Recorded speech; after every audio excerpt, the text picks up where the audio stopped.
श्रीराम पट्टाभिषेकः 31:100 सर्गः। शिरस्यञ्जलिमाधाय कैकेय्यानन्दवर्धनः बभाषे भरतो ज्येष्ठं रामं सत्यपराक्रमम्। शिरस्यञ्जलिमाधाय कैकेय्यानन्दवर्धनः बभाषे भरतो ज्येष्ठं रामं सत्यपराक्रमम्। पूजिता मामिका माता दत्तं राज्यमिदं मम तददामि पुनस्तुभ्यं यदा त्वामददा मम। दुरमेकाकिना न्यस्ता वृषभेना बलीयसा किशोरीव गुरुं भारं नवोढुमहमुत्सहे। वारिवेगेन महता भिन्नस्येतुर्वक्षरन् दुर्बन्धनमिदं मन्ये राज्यच्छिद्रमसंवृतं। गतिं कर इवाश्वस्य हंसस्येव च वायसः नान्वेतुमुच्चहे राम तव मार्गमरिन्दमा। यदा चारोपितो वृक्षजातशान्तर्निवेशने महांश्च सुदुरारोहो महास्कन्दप्रशाकवान्। शीर्येते पुष्पितो भूत्वा न फलानि प्रदर्शयन् तस्य नानुभवेदर्थं यस्य हेतोः स रोप्यते। एषोपमा महाबाहो त्वमर्धं वेतुमर्हसि यदस्मान्मनुजेन्द्र त्वं भक्तान्रुच्यानशादिः। जगदद्याभिषक्तं त्वामनुपश्यतु सर्वतः प्रतपन्तमिवादित्यं मज्जाह्ने दीप्ततेजसं। तूर्यसङ्घातनिर्गोहै काञ्चीनूपुरनिस्वनैः मधुरैर्गीतशब्दैश्च प्रतिबुद्धस्य राघव। यावदावर्तते चक्रं यावती च वसुन्धरा तावत् त्वमिह सर्वस्य स्वामित्वमनुवर्तय। भरतस्य वचः श्रुत्वा रामः पुरपरञ्जयः तदेति प्रतिजग्राह निशशाधासने शुभे। ततः शत्रुघ्नवचनानि पुनः शुश्रवर्धकाः सुखहस्ता सुशीघ्राश्च राघवं पर्युपासत। पूर्वं तु भरते स्नाते लक्ष्मणे चे महाबले सुग्रीवे वानरेन्द्रे च राक्षसेन्द्रे विभीषणे। विशोधितजटस्नाता चित्रमाल्यानुलेपनः महाश्यवसनो रामास्तस्थौ तत्र श्रियाज्वलन्। प्रतिकर्मा च रामस्य कारयामास वीर्यवान् लक्ष्मणस्य च लक्ष्मीवा निक्ष्वाकुकुलवर्धनः। प्रतिकर्मा च सीतायाः सर्वा दशरथस्त्रियः आत्मनैव तदा चक्रोरन्मस्विन्यो मनोहरम्। ततो वानरपत्नीनां सर्वासामेव शोभनं चकारयत्नाकौशल्या प्रहृष्टा पुत्रलालसा। ततः शत्रुघ्नवचनात् सुमन्त्रो नाम सारथिः योजयित्वाभिचक्राम रथं सर्वाङ्गशोभनम्। अर्कमण्डलसङ्कासं दिव्यं दृष्ट्वा रथोत्तमम् आरुरोह महाबाहु रामसत्यपराक्रमः। सुग्रीवो हनुमां चैव महेन्द्रासदृशद्युति स्नातो दिव्यनिभैर्वस्त्रैर्जग्मतु शुभकुण्डलो वराभरणसम्पन्ना ययुस्ता शुभकुण्डलाः सुग्रीवपत्न्या सीता च द्रष्टुं नगरमुत्सुकाः अयोध्यायां तु सचिवा राज्ञो दशरथस्य ये पुरोहितं पुरस्कृत्य मन्त्रयामासुरर्धवत् अशोको विजयश्चैव सुमन्त्रश्चैव सङ्गताः मन्त्रयान् रामवृद्धर्धं नगरस्य च सर्वमेवाभिषेकार्थं जयाहस्या महात्मनः कर्तुमर्हद रामस्य यज्जन्मङ्गलपूर्वकम् इति ते मन्त्रिणः सर्वे सन्दश्यतु पुरोहितं नगरानिर्णयोस्तूर्णं रामदर्शनबुद्धयः हरियुक्तं सहस्राक्षो रथमिन्द्रैवानगः प्रययो रथमास्ताय रामो नगरमुत्तमम् जग्राह भरतो रश्मीन् शत्रुघ्नश्चत्रमाददे लक्ष्मणो व्यजनं तस्य मूर्ध्नि सम्पर्यवीजयेत् श्वेतं च वालव्यजनं जग्राह पुरतः स्थितः अपरं चन्द्रसङ्काशं राक्षसेन्द्रो विभीषणः ऋषिशङ्खैस्तदाकाशे देवैश्चैसमरुद्घनैः स्तूयमानस्य रामस्य शुश्रुवे मधुरध्वनिः ततः श्रुतं जयं नाम कुञ्जरं पर्वतोपमम् आरुरोह महातेजा सुग्रीवः प्लवगर्षभः नवनागसहस्राणि ययुरास्ताय वानराः मानुषं विग्रहं कृत्वा सर्वाभरणभूषिताः शब्दप्रनादैश्च दुन्दुभीनां च निस्वनैः प्रययो पुरुषव्याघ्रास्तां पुरीं हर्म्यमालिनीं दद्रशुस्ते समायान्तं राघवं न पुरःशरम् विराजमानं वपुषा रथेनातिदिरदं तदा ते वर्धयित्वा काकुत्स्थं रामेण प्रतिनन्दिताः अनुजग्मुर्महात्मानं भ्रातृभिः परिवारितम् अमाच्यैर्बाह्मैनश्चैव तदा प्रकृतिभिर्वृतः श्रिया विरुरुचे रामो नक्षत्रैरिव चन्द्रमाः सपुरोगामिभिः शूरैस्तालस्वस्तिकपाणिभिः प्रव्याहरद्भिर्मुदितैर्मङ्गलानि ययौ वृतः अक्षतं जातरूपं च गावः कन्यास्तथा द्विजाः नरमोदकहस्ताच्च रामस्य पुरतो ययुः सख्यं च रामसुग्रीवे प्रभावं चानिलात्मजे वानराणां च तत्कर्म राक्षसानां च तद्फलं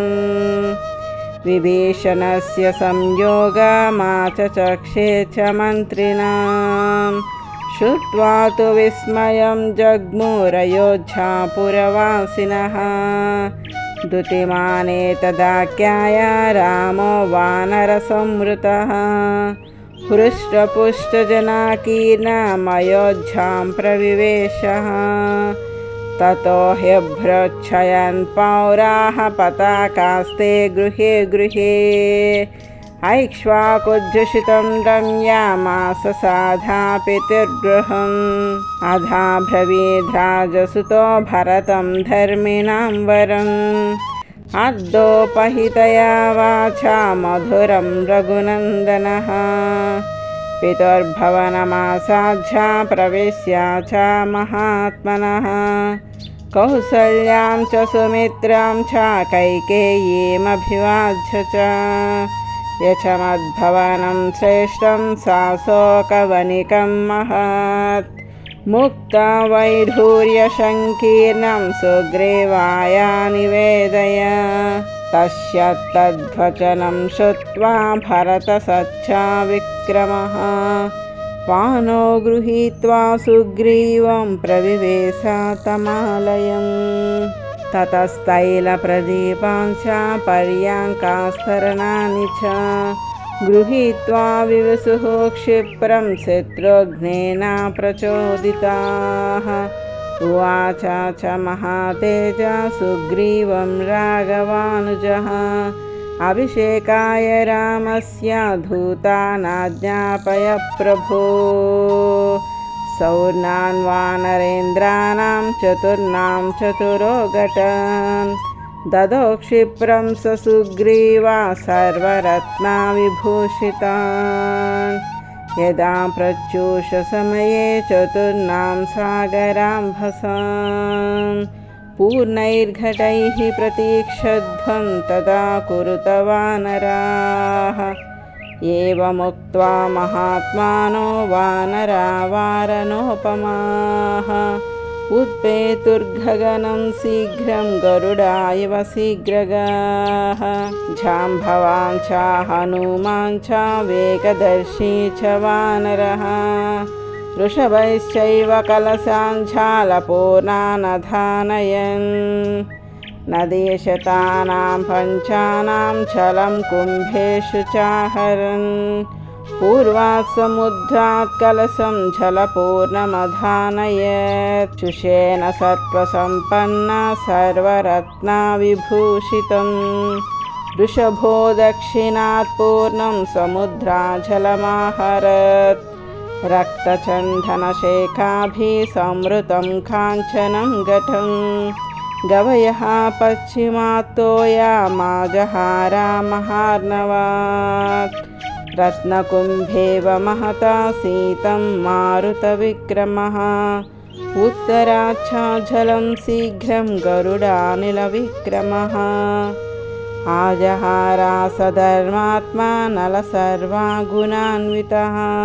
ततस्त्वैर्वानरश्रेष्ठैरानीतं प्रेक्ष्य तज्जलम्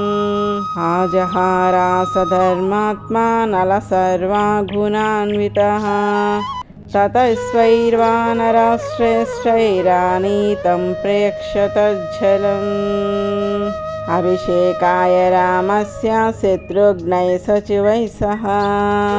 पुरोहिताय श्रेष्ठाय सुहृद्भश्च निवेदयेत् अभिषेकाय रामस्य शत्रुघ्ना सचिवैः सह पुरोहिताय श्रेष्ठाय सुहृद्भश्च निवेदयेत् श्रीराम पट्टाभिषेकघट्टः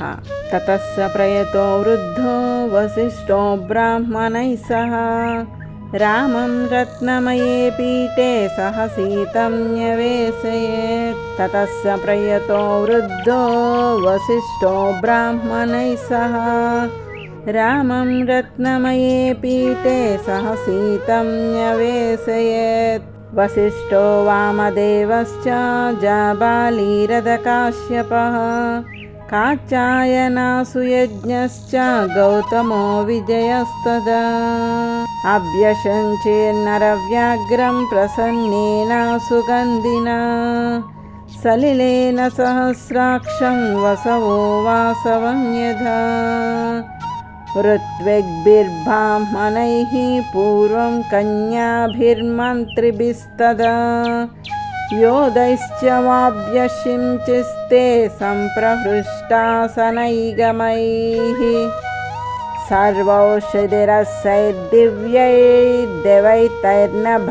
सर्वौषधिरसैर्दिव्यैर्देवैतैर्नभसिस्थितैः चतुर्भिलोकपालैश्च सर्वैर्देवैश्च सङ्गतैः ब्रह्मणा निर्मितं पूर्वं किरीटं रत्नशोभितम्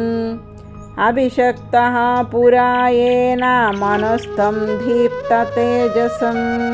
तस्यान्ववाये राजानः क्रमाद्यानाभिषेचिताः सभायां ये मक्लप्तायं शोभितायं महाधनैः रत्नैर्नानाविधैश्चैव चित्रितायां सुशोभनैः नानारत्नमये पीठे कल्पयित्वा यथाविधि किरीटेन ततः पश्चाद्वसिष्ठेन महात्मना ऋत्विग्भिर्भूषणैश्चैव समयोक्षत राघवः किरीटेन ततः पश्चाद्वसिष्ठेन महात्मना ऋत्विग्भिर्भूषणैश्चैव समयोक्षत राघवः छत्रं तु तस्य जग्राह शत्रुघ्नः पाण्डुरं शुभम् श्वेतं च वालव्यजनं सुग्रीवो वानरेश्वरः अपरं चन्द्रसङ्काशं राक्षसेन्द्रो विभीषणः मालां ज्वलन्तीं वपुषा काञ्चिनीं शतपुष्करां राघवाय ददा वायुर्वासवेन प्रचोदितः सर्वरत्नसमायुक्तं मणिरत्नविभूषितं मुक्ताहारं नरेन्द्राय ददौ शक्रप्रचोदितः प्रजगुर्देवगन्धर्वाननृतश्चाप्सरो गणाः अभिषेके तदर्घ्यस्य तदा रामस्य धीमतः भूमिः सस्यवती चैव फलवन्तश्च पादपाः गन्धवन्ति च पुष्पाणि बभूवुरागवोचवे सहस्रशतमस्वानां धेनूनां च गवां तदा ददौ शतं वृषा पूर्वं द्विजेभ्यो मनुजर्षभः 30 कोटिर्हिरण्यस्य ब्राह्मणेभ्यो ददौ पुनः नानाभरणवस्त्राणि महार्हाणि च राघवः अर्करश्मि प्रतीकासं काञ्चनीमणिविग्रह सुग्रीवाय सजिं दिव्यं प्रायच्छन्मनुजर्षभः वैडूर्यमणिचित्रे च वज्ररत्नविभूषिते वालिपुत्राय धृतिमानङ्गदायाङ्गदे ददो मणिप्रव्रजुष्टं च मुक्ताहारमनुत्तमं सीतायै प्रददौ रामचन्द्रारश्मिसमप्रभम् अरजे वाससी दिव्ये शुभान्याभरणानि च अवेक्षमाना वैदेही प्रददौ वायुसूनवे अवमुच्यात्मनः कण्ठाधारं जनकनन्दिनी अवैक्षत हरि सर्वान् भन्तारं च मुहुर्मुहुः तामिङ्गितङ्गसम्प्रेक्ष्य बभाषे जनकात्मजं प्रदेहि सुभगे हारं यस्य तुष्टासि भामिनी पौरुषं विक्रमो बुद्धिर्यस्मिनेतानि सर्वशः ददौ सा वायुपुत्राय तं हारमसिते क्षणा हनुमांस्तेन हारेण सुशुभे वानरर्षभः चन्द्रां शुचयघौरेण श्वेताभ्रेण यथाचलः ततो द्विविधमैन्दाभ्यं नीलाय च परं तपः सर्वान् कामगुणान् वीक्ष्य प्रददौ वसुधाधिपः सर्ववानरवृद्धाश्च ये चान्ये वानरेश्वराः वासोभिर्भूषणैश्चैव यदार्हं प्रतिपूजिताः विभीषणोदसुग्रीवो हनुमान् जाम्बवांस्तदा सर्ववानरमुख्याश्च रामेणाक्लिष्टकर्मणा यदार्हं पूजिता सर्वैः कामैरत्नैश्च पुष्कलैः प्रहृष्टमनसः सर्वे जग्मुरेव यदागतं दृष्ट्वा सर्वे महात्मानं ततस्ते प्लवगर्षभाः विसृष्टाः पार्थिवेन्द्रेण किष्किन्धामभ्युपागमन् सुग्रीवो वानरश्रेष्ठो दृष्ट्वा रामाभिषेचनं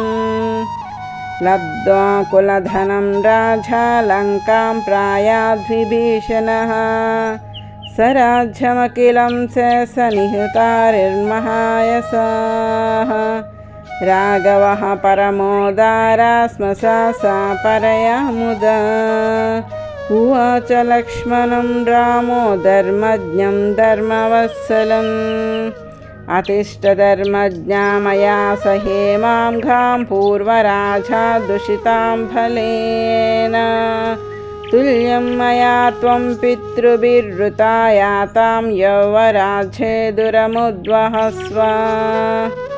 सर्वात्मना पर्यनुनीयमानो यदा नासौ मैत्रिरूपैति योगं नियुज्यमानोऽपि च यौवराज्ये ततोऽभ्यषिञ्चद्भरतं महात्मा पौण्डरीकाश्वमेधाभ्यं वाजपेयेन चासकृत् अन्यश्च विविधैर्यज्ञैरयज्ञा पार्थिवर्षभः राज्यं दशसहस्राणि प्राप्य वर्षाणि राघवः शताश्वमेधानाजर्हे सदस्वासूद्धिदक्षिणान् राज्यं दशसहस्राणि प्राप्य वर्षाणि राघवः शताश्वमेधानाजह्रे सदस्वान् भूरि दक्षिणान् आजानुलम्बबाहु स महास्कन्दः प्रतापवान् लक्ष्मणानुचरो रामः पृथिवीमन्वपालयत् राघवश्चापि धर्मात्मा प्राप्य राज्यमनुत्तमम् ईजे बहुविधैर्यज्ञैः सुसुहृज्ञातिबान्धवः न पर्यदेवान् विधवा न च व्यालकृतं भयं न व्याधिजं भयं वापि रामे राज्यं प्रशासति निर्दस्युरभवलोको नानार्धः कञ्चिदस्पृशत् न च स्कवृद्धा बालानां प्रेतकार्याणि कुर्वते सर्वं मुदितमेवासीत् सर्वो धर्मपरोऽभवत् राममेवानुपश्यन्तो नाभ्यहिंसन् परस्परम् आसन् वर्षसहस्राणि तदा पुत्रसहस्रिणः निरामया विशोकाश्च रामे राज्यं प्रशासति रामो रामो राम इति प्रजानामभवन् कदाः रामभूतं जगदभूद्रामे राज्यं प्रशास्यति निच्च पुष्पानिच्च फलास्तरवस्तन्धविस्तृताः काले वर्षी च पर्जन्या सुखस्पर्शश्च मारुतः ब्राह्मणाः क्षत्रिया वैश्या शूद्रा लोभविवर्जिताः स्वकर्मसु प्रवर्तन्ते तुष्टा स्वैरेव कर्मभिः आसन् प्रजा धर्मरता रामे शासति नानृताः सर्वे लक्षणसम्पन्ना सर्वे धर्मपरायणा दशवर्षसहस्राणि दशवर्षशतानि च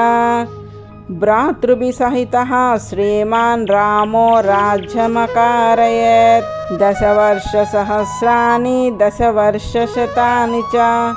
भ्रातृभिः सहितः श्रीमान् रामो राज्यमकारयत् धन्यं यशस्यमायुष्यं राज्ञां च विजयावहम् आदिकाव्यम् इदं त्वाश्यं पुरा वाल्मीकिना कृतं यः पठेत् शृणुयाल्लोके नरः पापाद्विमुच्यते पुत्रकामस्तु पुत्रान् त्वयि धनकामो धनानि च लभते मनुजो लोके श्रुत्वा रामाभिषेचनम् महीं विजयते राजा रिपुंश्चाप्याधिष्ठति राघवेन यदा माता सुमित्रा लक्ष्मणेन च भरतेनैव कैकेयी जीवपुत्रास्तदा स्त्रियः श्रुत्वा रामायणमिदं दीर्घमायुश्च विन्दति रामस्य विजयं चैव सर्वमक्लिष्टकर्मणः शृणोति य इदं काव्यमाशं वाल्मीकिना कृतम् श्रद्दधानो जितक्रोधो दुर्गान्यति तरत्यसौ समागमं प्रवासान्ते लभते चापि बान्धवैः प्रार्थितांश्च वरान् सर्वान् प्राप्नुयाद्दिह राघवात् श्रवणेन सुरा सर्वे प्रीयन्ते सम्प्रशृण्वताम् विनायकाश्चास्यां यन्ति गृहे तिष्ठन्ति यस्य वै विजयेत महीं राजा प्रवासे स्वस्तिमान् व्रजेत् स्त्रियो रजस्वलाः श्रुत्वा पुत्रा सूयुरनुत्तमान् पूजयं चापटं क्षेमामितिहासं पुरातनम् सर्वपापात् प्रमुच्येत दीर्घमायुरवाप्नुयात् प्रणम्य शिरसा नित्यं श्रोतव्यं क्षत्रियद्विजात् ऐश्वर्यं पुत्रलाभश्च भविष्यति न संशयः रामायणमिदं कृष्णं शृण्वतः पठत सदा प्रीयते सततं राम स हि विष्णुसनातनः